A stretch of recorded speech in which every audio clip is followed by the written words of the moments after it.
दोस्तों, अगर आप भी रेलवे ग्रुप डी के एग्ज़ाम की तैयारी कर रहे हैं तो आज के वीडियो में मैं बताऊंगा कि आप भी कैसे अपनी तैयारी करके पहली बार में ही रेलवे की परीक्षा आप पास कर जाए। तो आपकी जानकारी के लिए बता दूं कि मैं भी एक लोको पायलट हूं। मैंने एएलपी का एग्ज़ाम पहली बार में ही क्लियर कर चुका हूं, इसलिए मुझे आइडिया है कि पहली बार में ही भी आप कैसे एग्ज़ाम को कोई भी क्लियर कर सकते हैं। तो चलिए, हमने इस बोर्ड पे वो सारी बातें लिख लिया है, तो आपको इन बोर्ड पर नज़र कम, मेरे शब्दों पर ज़्यादा आप गौर करेंगे तो आप निश्चित ही रेलवे ग्रुप डी का एग्ज़ाम पहली बार में ही क्लियर कर देंगे। तो इस वीडियो में मैं बताऊंगा, आप अगर जीरो से भी, यानी आप बिगिनर हैं, आप बिल्कुल भी कुछ नहीं जानते हैं रेलवे की परीक्षा के बारे में, तो भी कैसे आप अपनी तैयारी करके जीरो से हीरो बन सकते हैं, यानी रेलवे का एग्ज़ाम कैसे क्रैक कर सकते हैं। तो चलिए स्टार्ट कर लेते हैं। तो यहाँ पे मैंने 5 महीने की स्ट्रेटजी लिख दिया है, यानी 5 महीने की जो हमारी रणनीति है उस पर कैसे होने चाहिए, ताकि मैं एग्ज़ाम 5 महीने में तैयारी कर लूँ। और आपको बता दूं कि जब भी रेलवे कोई भी नोटिफिकेशन निकालती है तो अपना जो नोटिफिकेशन है उसके बाद एग्ज़ाम के लिए इतना सफिशियंट टाइम देती है ताकि आप नोटिफिकेशंस जिस दिन निकाला है आप उस दिन से भी, या फिर नोटिफिकेशंस के लास्ट दिन से भी आप अपनी तैयारी अगर स्टार्ट करेंगे तो एग्ज़ाम होने तक आप अपना एग्ज़ाम का जो है पूरी की पूरी प्रिपरेशंस, यानी पूरी तैयारी आप करके उस एग्ज़ाम को क्रैक कर देंगे। तो आपको बता दूं कि इसका जो फॉर्म भरने का लास्ट डेट था आरआरबी ग्रुप डी का, ये 22 फरवरी 2025 था, लेकिन चूंकि कंप्यूटर हैंग हो रहे थे, बहुत सारे बच्चे अपने फॉर्म नहीं भर पा रहे थे, तो रेलवे ने क्या किया है, इसके जो फॉर्म भरने की डेट है इसको बढ़ा करके 1 मार्च 2025 है। तो अगर आपकी एज 18 साल से 36 साल के बीच में है और आप सिर्फ 10वीं यानी 10th पास है, तो आप अपनी फॉर्म को भारतीय रेलवे की ऑफिशियल वेबसाइट पर जाकर के भर सकते हैं। इसको बोलते हैं rrbapply.gov.in।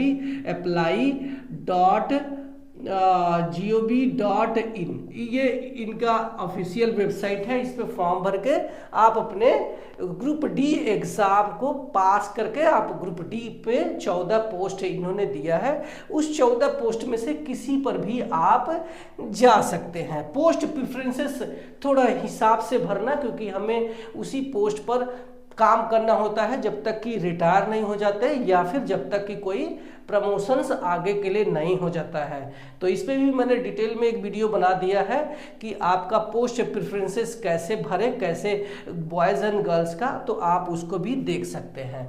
ठीक है, तो इसका जब लास्ट डेट 1 मार्च 2025 है और रेलवे 5 से 6 महीने अपने एग्ज़ाम के लिए देती है, तो मैं ये मान के चलता हूँ कि इसका जो एक्सपेक्टेड एग्ज़ाम डेट है ये हमें अगस्त सितंबर 2025 में देखने को मिल सकती है। तब तक आप अपनी तैयारी को एकदम बूस्ट करके अपने आप को तैयार कर सकते हैं। चलिए अब बात करते हैं, जो मैंने मेन टॉपिक जो मैंने यहाँ पे उतार दिए हैं, जो पूरा का पूरा सार है कि कैसे आप रेलवे ग्रुप डी के एग्ज़ाम को पास कर सकते हैं। इसको चाहे तो आप अपना टाइम बचाने के लिए इसका स्क्रीनशॉट लेकर के ये वीडियो भी स्किप कर सकते हैं, बट अगर आप चाहते हैं कि नहीं मुझे डिटेल में एक एक बात समझना है तो आप लास्ट तक बने रहना।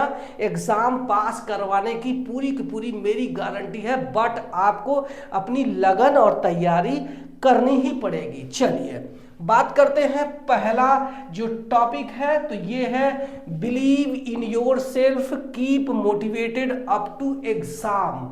यानी कि आप जो है अपने आप पे फुल कॉन्फिडेंट रखना, और ये कॉन्फिडेंसन यानी ये मोटिवेशन आप अपने एग्ज़ाम होने तक रखना। मतलब कि रेलवे ने जो वैकेंसी निकाली है 32,438, हो सकता है कि फ्यूचर में ये हमें बढ़े देखने को मिल जाए। तो उसमें से एक पोस्ट मेरा है, मैं इसे लेकर के रहूँगा, चाहे कुछ भी हो जाए, मुझे इसको एक बार क्रैक करना ही है। तो ये मोटिवेशन आपको अप टू एग्जाम हॉल तक रखना पड़ेगा, तभी आप इसको क्रैक कर पाएंगे। चलिए अब बात करते हैं अपने दूसरे पॉइंट की, तो ये है नो योर सिलेक्शन प्रोसेस। यानी पहले आप अपनी जो इस एग्जाम को पास करना है तो इसका सिलेक्शन प्रोसेस को अच्छे से पहले समझ लो, तभी आप उस एग्जाम को पहली बार में ही पास कर जाओगे।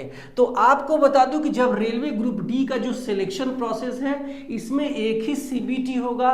बहुत सारे बच्चों के मन में एक सवाल आ रहा होगा कि ये सीबीटी होता क्या है, तो इसको बोलते हैं सीबीटी यानी कंप्यूटर बेस्ड टेस्ट, यानी ऑफलाइन एग्जाम नहीं होगा, ये आपका एग्जाम कंप्यूटर पे लिया जाएगा, जिस पर कि आपको 4 ऑप्शन दिए रहेंगे एक उत्तर के, एक प्रश्न के, जिसमें एक सही होगा 3 गलत होगा।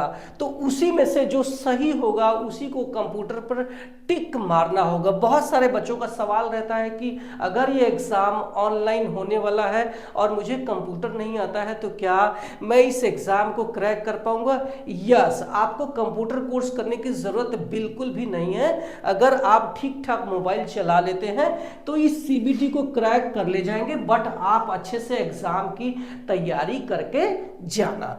चलिए, ये सीबीटी को आप जब पास कर जाते हैं, यानी कि आप जो है रिटन एग्जाम क्वालिफाई कर जाएंगे, तो आपको एक फिजिकल इफिशिएंसी टेस्ट बोलते हैं, जिसको हम शॉर्ट में फिजिकल भी बोलते हैं। ठीक है, तो इस फिजिकल इफिशिएंसी टेस्ट को आपको पास करना होगा। इसमें चूंकि ये रेलवे ग्रुप डी का काम थोड़े हार्ड है, इसकी वजह से इसमें एक फिजिकल होता है। अगर आपने सीबीटी क्लियर कर लिया, फिजिकल क्लियर कर लिया, तो चांसेस पूरा है कि आपकी नौकरी पक्की है। जब आप फिजिकल पास कर लेते हैं तो आपको एक डॉक्यूमेंट वेरिफिकेशन से गुजरना होता है। इस डॉक्यूमेंट वेरिफिकेशन कंप्लीट करने के बाद आपकी एक मेडिकल हो जाएगी, और मेडिकल आप अपने पोस्ट के अनुसार ही आपका मेडिकल होगा। मान लीजिए आपने पॉइंट्समैन बी पोस्ट चुना है तो उसका मेडिकल स्टैंडर्ड A2 है, वहाँ पे चश्मा अलाउड नहीं है। तो आप अपनी जो है पोस्ट प्रेफरेंस अपनी मेडिकल क्राइटेरिया के आधार पे दे देना, उसी आधार पे आपका मेडिकल हो जाएगा, उसके बाद आपकी ज्वाइनिंग हो जाती है। तो ये तो हो गया हमारा सिलेक्शन प्रोसेस है पूरा अच्छे से। अब बात करते हैं इसके बाद क्या। अब आपको ये जानना है कि ये सिलेक्शन प्रोसेस हो गया, तो हमें इस सीबीटी को जानना जरूरी है कि इसके सिलेबस में क्या क्या प्रश्न आने वाले हैं, यानी इसमें क्या क्या सिलेबस रहने वाला है। तो स्टडी अबाउट योर सिलेबस, आपका जो सिलेबस है वो क्या है, कैसे मिलेगा। तो आपको बता दूं कि जब आप नोटिफिकेशन देखेंगे तो उसी नोटिफिकेशन में ये सिलेबस आपको दिख जाएगा। तो आपको बता दूं कि ये जो सीबीटी है इसमें 100 सवाल रहने वाले हैं। कितने? 100 मल्टीपल चॉइस क्वेश्चंस रहने वाले हैं, और उसमें आपके मैथमेटिक्स के 25 सवाल रहेंगे, और साइंस यानी जनरल साइंस के 25 सवाल रहेंगे, रीजनिंग के 30 सवाल रहेंगे, जनरल अवेयरनेस के 20 सवाल, इस तरीके से 100 सवाल आपको रहेंगे, जिसमें आपको 90 मिनट दिए जाएंगे, यानी 1.5 घंटे का समय दिया जाएगा। और इसके में आपको 1/3 का निगेटिव मार्किंग रहने वाला है। तो ये तो हो गया हमारा सिलेबस। अब बात करते हैं आगे क्या। तो आप जो है complete your all syllabus with in 2 month, यानी आपको 2 महीने के अंदर, अगर 5 महीने की स्ट्रेटजी है तो आपको 2 महीने के अंदर अपना जो सिलेबस है अपने बुक से, यानी ऑनलाइन या फिर ऑफलाइन, अगर आपको ऑनलाइन पढ़ने का शौक है तो आप बहुत सारे ऑनलाइन कोर्सेज चलाए जा रहे हैं जो कि आपको आसानी से मिल जाते हैं। इसको लेकर के, या फिर YouTube पे बहुत सारे फ्री क्लासेस हैं, तो उससे आप अपना जो सिलेबस है 2 महीने से ज़्यादा का टाइम मत लगाना, उससे कंप्लीट कर लेना। आप ऑफलाइन अगर अपना पढ़ना चाहते हैं यानी बुक से पढ़ना चाहते हैं तो इसी वीडियो में मैं किताबें भी टैग कर दूंगा, आप इसको ऑनलाइन ऑर्डर कर सकते हैं, या फिर आप जहां रहते हैं जिस सिटी में जहां ये किताबें मिलती है उस किताबों को लेकर के इसको अच्छे से स्टडी करके अपना सिलेबस 2 महीने के अंदर कंप्लीट करो।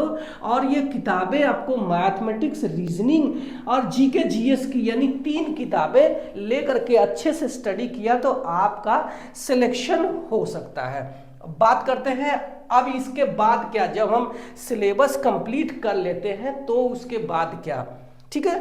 तो ये after completion your syllabus do mock test या प्रैक्टिस सेट।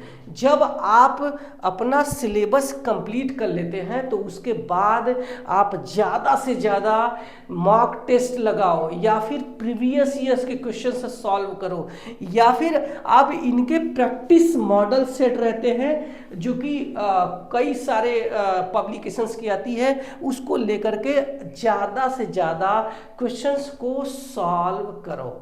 इससे आप जो है बहुत स्ट्रांग हो जाएंगे, आपकी जो है सब्जेक्ट पर अपनी पकड़ बन जाएगी। अब बात करते हैं अपने अगले पॉइंट की। तो ये हमारा अगला पॉइंट है, test your knowledge analysis by mock test. आप अपना जो नॉलेज है उसको चेक करो कि 100 में से मैं कितने क्वेश्चन सही कर पा रहा हूँ। वरना पता चला कि आप अपना तैयारी तो किए लेकिन एग्जाम हॉल में गए और 100 में से आपने 30 ही कर पाए, तो वो टारगेट आप नहीं अचीव कर पाएंगे जो हमें मेरिट में ला देगा, जो हमें भारतीय रेलवे की नौकरी दिला देगा। तो जब आप इसकी तैयारी कर रहे हो तो इसके साथ में आप अपने नॉलेज का जो है एनालिसिस भी करते रहो कि मैं 100 में से कितना कर पा रहा हूं। इसका सबसे बेस्ट जो है तरीका है, आप अपना मॉक टेस्ट लगाओ, और मॉक टेस्ट आप किसी का भी लगा सकते हैं। चलिए अब बात करते हैं अपने अगले पॉइंट की। तो 7वां इंपॉर्टेंट पॉइंट है, जब आप एग्जाम हॉल में जाते हैं तो keep confidence in exam hall. यानी जब आप एग्जाम हॉल में जब कभी जाना सीबीटी के, तो पूरा ये माइंड में करके चलना कि मेरी बहुत अच्छी तैयारी है, इसमें से एक पोस्ट मेरा है, मैं इसको लेके रहूंगा। और जब आप एग्जाम दे रहे हो तो वहां पे एकदम साफो साफ निगेटिव मार्किंग से बचने के लिए आपको जो क्वेश्चंस नहीं आते हैं उसको हाथ भी नहीं लगाना, क्योंकि बड़े बड़े धुरंधर इस निगेटिव के चक्कर में फेल हो जाते हैं, मेरिट में आ रहे होते हैं तो भी। अगर आपको नहीं पता है निगेटिव मार्किंग क्या होता है तो मेरे इसी चैनल पर निगेटिव मार्किंग से कैसे बचे मैंने एक वीडियो बनाया है, उसको भी आप देख सकते हैं। चलिए अपने अगले पॉइंट की जो कि इंपॉर्टेंट है तो ये है no previous years cut mark of RRB. आप ये पहले जानो कि पिछली बार जो एग्ज़ाम हुए थे, यानी पहले जो 2022 में एग्ज़ाम हुआ था आरआरबी ग्रुप डी का, उसका जो कट ऑफ कितना चला गया था। आपको अगर पता ही नहीं रहेगा और आप 100 सवाल करने गए और उसमें से सोचा कि नहीं यार चलो मैं 50 करके आ जाता हूँ और इसी में मेरा सिलेक्शन हो जाएगा, नहीं, ये गलत हो जाएगा। तो जब आप एग्ज़ाम हॉल में जा रहे हैं तो उससे पहले इसकी जो कट ऑफ है वो जानना जरूरी है। तो आपको बता दूं कि आपको कितना कम से कम स्कोर करना चाहिए, कितना आपको अपना टारगेट लेकर के चलना चाहिए जिससे आप सीबीटी क्लियर कर जाए। तो आपको जब अगर आप यूआर में आते हैं तो आपको बता दूं कि पिछला जो कट ऑफ गया था चंडीगढ़ की हाईएस्ट जो कट ऑफ गई थी ये 71 चली गई थी, यानी कि ये नॉर्मलाइज मार्क है, ये रा मार्क नहीं है, ध्यान रखना। तो जो आरआरबी चंडीगढ़ का जो कट ऑफ है 71, यानी 100 में से अगर कोई बच्चा 71 मार्क लाया है तो उसका सिलेक्शन किसके लिए, फिजिकल एफिशिएंसी टेस्ट के लिए हुआ है और इसी पर सिलेक्शन हुए हैं। मतलब ये मैं यूआर की बता रहा हूं और ये चंडीगढ़ की बता रहा हूं जो कि सबसे हाईएस्ट कट ऑफ गई थी। इसके अलावा जो गुवाहाटी है, चेन्नई है, यहाँ पे जो सिलेक्शन हुए हैं ये 50-52 पे भी हुए हैं। तो आपका जो कट ऑफ है ये हर एक आरआरबी जोन वाइज ये वैरी करेगा कि कहाँ की कट ऑफ ज़्यादा जाती है, कहाँ पे कट ऑफ कौन जाती है, कहाँ पे डेंजर जोन है, कहाँ पे जो है इजी जोन है, यानी मतलब सिंपल जोन है। तो उस पर भी मैंने वीडियो बना के रखा है, तो उसको भी आप देख सकते हैं। तो मैं ये मान के चलता हूं कि अगर आप यूआर में हैं तो अपनी जो कट ऑफ है ये 75 प्लस मान के चलना, यानी जब भी आप प्रैक्टिस कर रहे हो, सॉल्व कर रहे हो, तो आप अपना टारगेट 75 प्लस लेके चलना। वहीं अगर आप ओबीसी या फिर ईडब्ल्यूएस में आते हैं तो आपका जो टारगेट है ये मान के चलना कि इसको 70 प्लस मान के चलना, ठीक है। अगर आप एससी में आते हैं तो अपना जो है टारगेट 55 to 60 मान के चलना। वहीं अगर आप एसटी में आते हैं तो मैं मान के चलता हूं कि आप 50 प्लस मान के चलना। तो ये एक तरीका है जो कि आपको एग्जाम को क्रैक करा देगी। सारी चीजें डिस्कस हो गई है। तो इसी तरीके से आप अपनी पूरी तैयारी करके एग्जाम हॉल में जाना, देखना आपका एक पोस्ट श्योर हो जाएगा। तो ये हमारा एक डिटेल वीडियो था। आपको कोई डाउट है तो कमेंट सेक्शन खुला है, वहां आप अपने सवाल को पूछ सकते हैं, मैं वहां रिप्लाई करूंगा। इसके अलावा आप चाहे तो मुझे इंस्टाग्राम में भी मैसेज कर सकते हैं, वहां भी मैं रिप्लाई करता हूं। आप मेरे चैनल पे पहली बार आए हैं तो सब्सक्राइब कर लेना, क्योंकि मैं सिर्फ और सिर्फ आपके फायदे की बात करता हूं। Thank you so much.